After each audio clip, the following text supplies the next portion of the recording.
In this video I want to talk about Christmas and consumerism, because Christmas has become, in the modern world, really a consumerist holiday, as, well, you could say most holidays or most occasions have. And in this video I want to kind of talk about this, and especially I want to talk about like giving someone a gift or giving someone a present. So, and how that has to do with, well, consumerism. Alright, so if you give someone a present, we can kind of conceptualize it like this. So on the left is you, and on the right is, well, the receiver of the present. So maybe a friend, maybe a family member, something like that. Maybe a colleague also. And this is kind of how we think about it, I think. So, because, I mean, you are, in the end, literally giving it to them. Well, maybe not like literally from hand to hand, but kind of. And I think in most cases, you are literally giving it. So, alright, so this is kind of how we think about it. But if we kind of expand that and try to think about it in more abstract terms and try to involve, maybe you could say, the whole process of gifting, we see that this is not actually the case, because the present in this like simple figure, you could say, like, where does it come from? Like, because in most cases, when you are gifting something to someone, you are buying it from somewhere. So we can kind of expand that and kind of look at it like this. So we have again the present that someone else receives, and then, but at the top we have quote unquote the system. And the system now, I mean, it's an overused term, and that's why I put it in quotes and have this kind of like ironic, sarcastic case with like lowercase and uppercase letters and whatnot. But, and the system is in this, I mean, a kind of black box, you could say, or, well, white box in this. And it's, I would describe it as the sum of all governments, of all big companies and corporations, but also of all like organizations, like for example NGOs and stuff like that. And this is what I mean by the system. So for example, a small family-run business is not part of the system, of course not. But it's really like these international mega corporations which are meant by this. Yeah, but not only not only international mega corporations, but, well, any big corporation or company, I would say. So this is kind of the system. And the system, if you buy something off Amazon, you are of course giving money to the system. And this is kind of symbolized by the dollar, the euro, and the Bitcoin sign. Yeah, so you are giving money into the system and you get something in return, and that is, well, the thing you bought. I mean, this is all kind of, you may think, well, this is overthinking, and I mean, well, yeah, you could say that, but it's really thinking through this whole process. So the system gives you back the present, and then you give the present to someone else. And I have not visualized the last part. So in this, the system gives the present to someone else. Because if you think it in abstract terms and not in like literal, like material terms, the present is being created by the system. So it is like coming from the system in that sense. So you're really trading money for a present for someone else. So, and I think if we visualize it like this, it's very clear what some, well, you could say, I don't want to say problems with this are, but what some, well, let's just say how things are, let's just say, because I don't want to make any judgment at this point, like, or at any point really. I mean, this for me is not about judgment. It's not about like categorizing things as good or bad and evil and whatnot. And this is also not a like judgment on people who, well, who bought presents. I mean, this is not, again, about categorizing anyone as good or bad. And also, I also don't want to like come across as, well, you shouldn't buy presents because that's a consumerist and blah, blah, blah. That's not my point at all. My point is only observation. So one property of this is, if we think about it, that the present has no direct connection with you, the giver of the present. And again, when I say you, I don't mean like, again, it's like, it's everyone. So, me included. So, a bought present has no direct connection with you because you have not created it. Alright? It has an indirect connection with you because without you, the receiver of the present would not have received it because, well, no one paid for it. You know? But again, it has no direct connection. So there's this indirection over the system.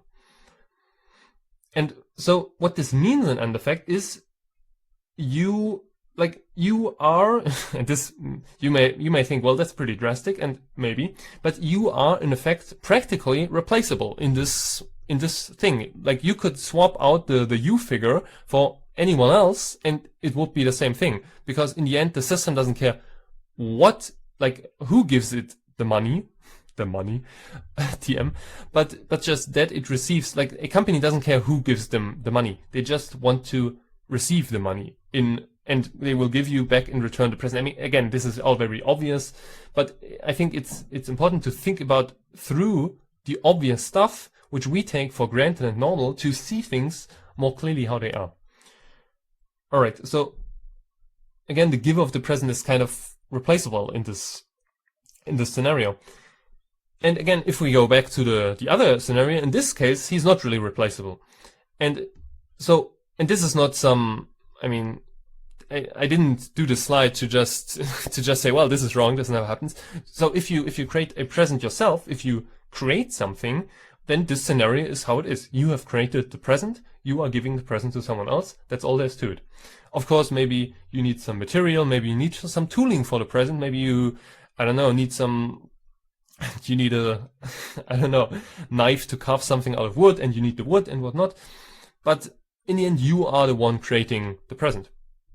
And in this scenario, you really are not creating anything. You could say, well, you had to, like, earn the money somewhere, of course, and you had to expend energy on that. But if we think about it like that, we're really simplifying the problem. We're not differentiating enough. Because then we are just lumping everything together as creating. So earning money is now creating. So this is too simple, and this is, I think, this is not, like, differentiating enough. So yeah, and what all of this leads to, I think, and this, again, this may not be obvious. You may not be able to point your finger at that, but I think it leads to more anonymization and more depersonalization. And again, this is not something you can point your finger to, really, because you can say, well, I mean, it's not about the present, it's about the intention, and it's about, like, thinking, oh, what would this person want to have, and so on and so forth. I mean, sure. Again, this is not about judgment. Like, no one has to defend himself here, because I'm not intending to attack anyone on what they give on Christmas Eve. Like, again, that's not my point.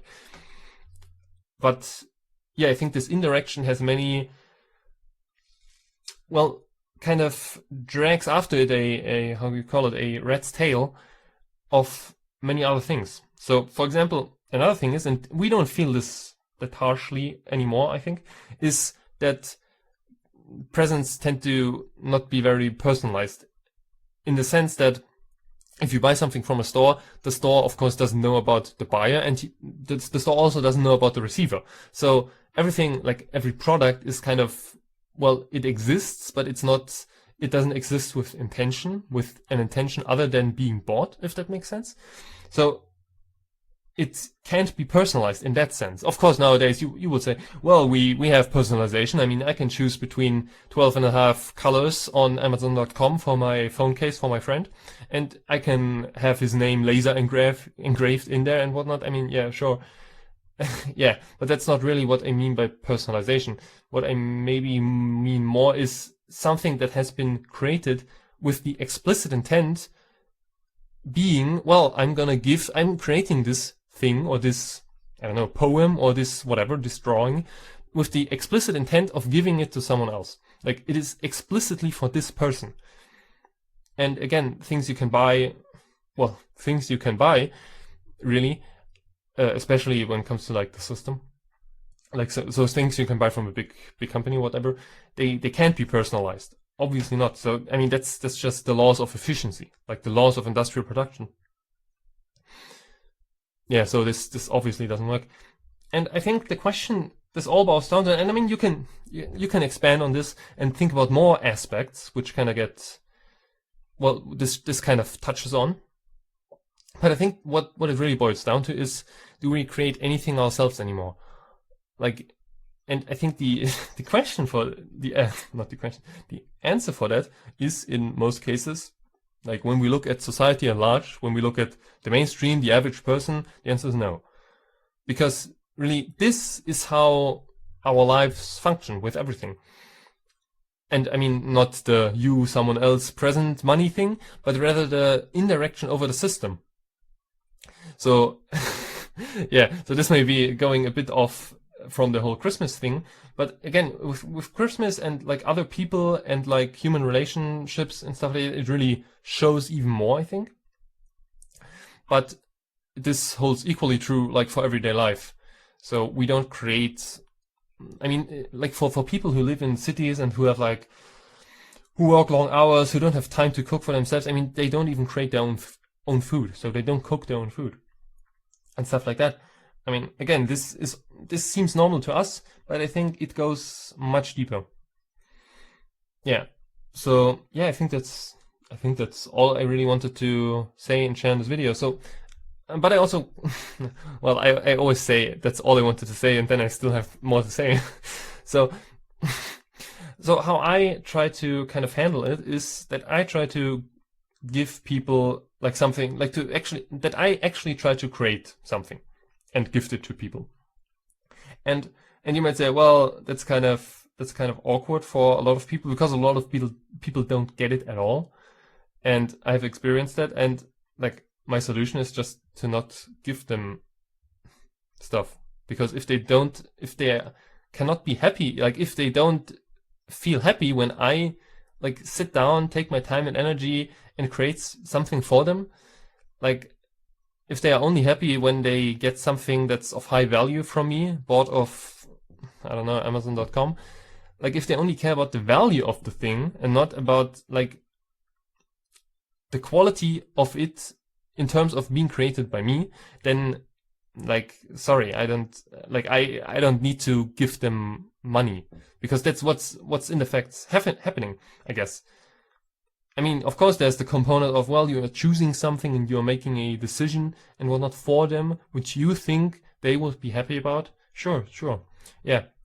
But that's how I personally try to handle it. Again, this is not a judgment at all. If you buy stuff for friends and family, yeah, sure. And if they're happy with it, of course, I mean, great.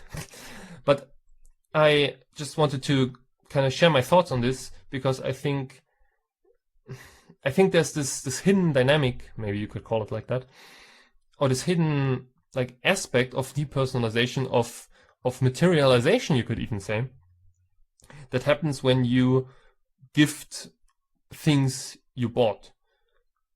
Yeah. So I think that's everything. Yeah. Have a nice day.